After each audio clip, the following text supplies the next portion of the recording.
உயிர்த்தெழுந்த இயேசு கிறிஸ்துவின் வல்லமை ஊழியங்கள் வழங்கும் வசனப் பெட்டகம். இயேசுவே கர்த்தர். இயேசுவையே தேவன் ஆண்டவரும் கிறிஸ்துவுமாக்கினார். இயேசுவே ராஜாதி ராஜா, கர்த்தாதி கர்த்தா. கிறிஸ்துவே மரித்தோர் மேலும் ஜீவனுள்ளோர் மேலும் ஆண்டவர். கிறிஸ்துவே போதகரும் ஆண்டவருமாயிருக்கிறார். வசனப் பெட்டகத்தின் இன்றைய தின கருப்பொருள் மீட்பு. The dictionary defines redemption as the action of saving or being saved from sin, error or evil. The action of regaining or gaining possession of something in exchange for payment or clearing a debt. What the Bible says. 1 Timothy 2:4 says, God wants all people to be saved and to come to the knowledge of the truth. Everyone is in need of redemption. Our natural condition was characterized by guilt. Romans 3:23-24 says, all have sinned and fall short of the glory of God. Christ's redemption has freed us from guilt, being justified freely by His grace through the redemption that is in Christ Jesus. The word redeems means to buy out, purchase of a slave's freedom. God has purchased our freedom and we are no longer in bondage to sin.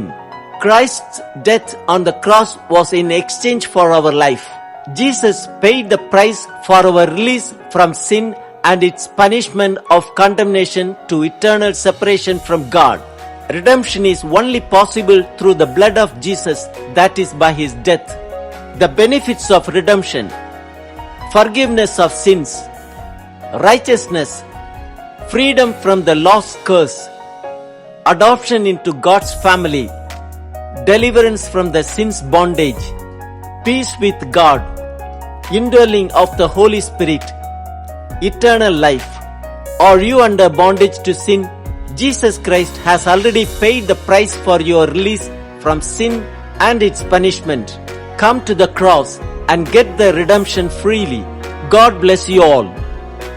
எங்கள் மீட்பருடைய நாமம் இஸ்ரவேலின் பரிசுத்தராகிய சேனைகளுடைய கர்த்தர் என்பது மீட்பை குறித்ததான வேத வசனங்களை பார்க்கலாம்.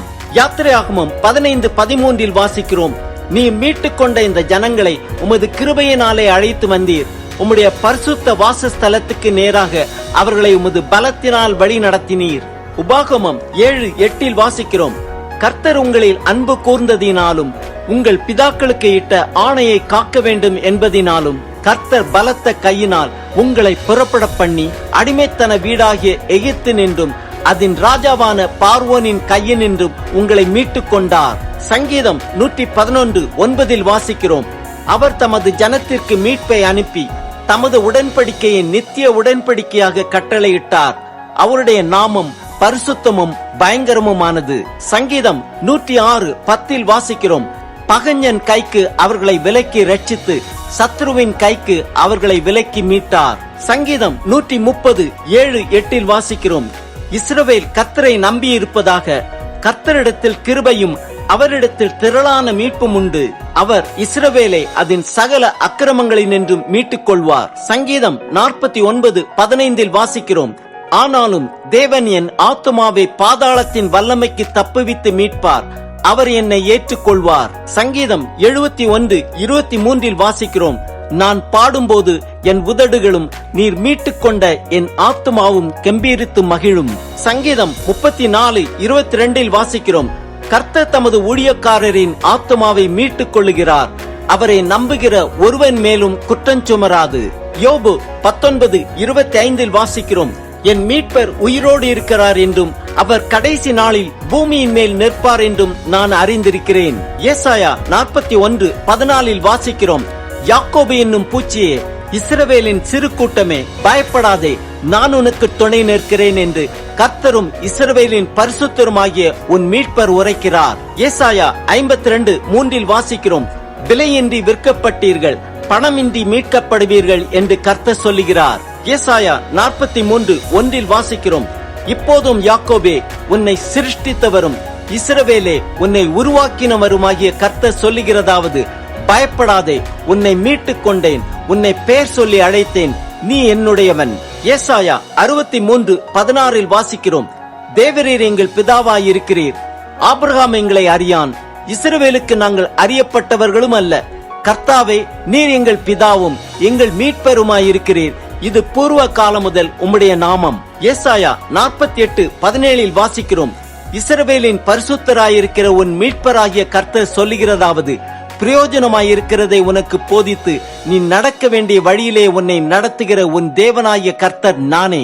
ஏசாயா 54:5 வாசிக்கிறோம், உன் சிருஷ்டிகரே, உன் நாயகர், சேனைகளின் கர்த்தர் என்பது அவருடைய நாமம், இஸ்ரவேலின் பரிசுத்தர் உன் மீட்பர், அவர் சர்வ பூமியின் தேவன் எனப்படுவார். ஏசாயா 44:22 வாசிக்கிறோம், உன் மீறுதல்களை மேகத்தைப் போலவும் உன் பாவங்களை கார்மேகத்தைப் போலவும் அகற்றிவிட்டேன், என்னிடத்தில் திரும்பு, உன்னை நான் மீட்டுக் கொண்டேன். ஏசாயா 44:24 வாசிக்கிறோம், உன் மீட்பெரும் தாயின் கற்பத்தில் உன்னை உருவாக்கினவருமான கர்த்தர் சொல்லுகிறதாவது, நானே எல்லாவற்றையும் செய்கிற கர்த்தர், நான் ஒருவராய் வானங்களை விரித்து நானே பூமியை பரப்பினவர். எரேமியா 50:34 வாசிக்கிறோம், அவர்களுடைய மீட்பெரோவினில் வல்லமையுள்ளவர், சேனைகளின் கர்த்தர் என்பது அவருடைய நாமம், தேசத்தை இளைப்பாற பண்ணுவதற்கும் பாபிலோன் குடிகளை தத்தளிக்க பண்ணுவதற்கும் அவருடைய வழக்கை அவர் நடத்துவார். ஆம், பகைஞன் கைக்கு நம்மை விலக்கி ரட்சித்து சத்துருவின் கைக்கு நம்மை விலக்கி மீட்டு பிரயோஜனமாயிருக்கிறதை நமக்கு போதித்து நாம் நடக்க வேண்டிய வழியிலே நம்மை நடத்துகிறவர் நம் தேவன். நம் மீறுதல்களை மேகத்தைப் போலவும் நம் பாவங்களை கார்மேகத்தைப் போலவும் அகற்றிவிட நம்மை அழைக்கிறார். அவரை அண்டிக் கொள்வோம், மீட்பை பெற்றுக் கொள்வோம்.